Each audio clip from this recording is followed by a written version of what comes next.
नागपूरच्या गिट्टीखदान परिसरातून सायबर गुन्ह्याचा एक अतिशय लज्जास्पद आणि चिंताजनक प्रकार समोर आलाय।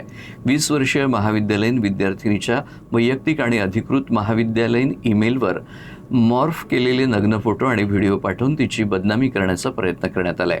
पीडितेच्या तक्रारीच्या आधारे पोलिसांनी अज्ञात आरोपींच्या विरोधात गंभीर कलमांखाली गुन्हा दाखल केलाय आणि तपास सुरू केला आहे।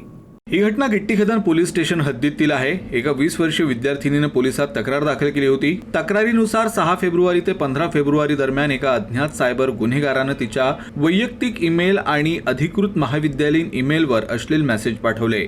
शिवाय आरोपीनं विद्यार्थिनीचा मॉर्फ केलेले नग्न फोटो आणि व्हिडिओ ईमेलद्वारे पाठवले, ज्यामुळे तिच्यावर मानसिक आघात झाला। आरोपीनं तिला धमकी देखील दिली, ज्यामुळे विद्यार्थिनीला मानसिक धक्का बसला असून तिला बदनामीची देखील भीती आहे। तर तक्रार मिळाल्यानंतर पोलिसांनी अज्ञातावर गुन्हा दाखल करत तपास सुरू केला आहे। रामदेव बाबा इंजिनिअरिंग स्कूल आहे, त्यामध्ये एक विद्यार्थिनी आहे। तर तिला एक अननोन व्यक्तीकडनं ईमेल आलेला आहे, त्यामध्ये तिला तुझी बदनामी करेल या टाईपचे मेसेज आले आहेत आणि त्याच्यानंतर तिचे जे फोटो आहेत ते मॉर्फ करून ते तिला पाठवण्यात आलेले आहेत।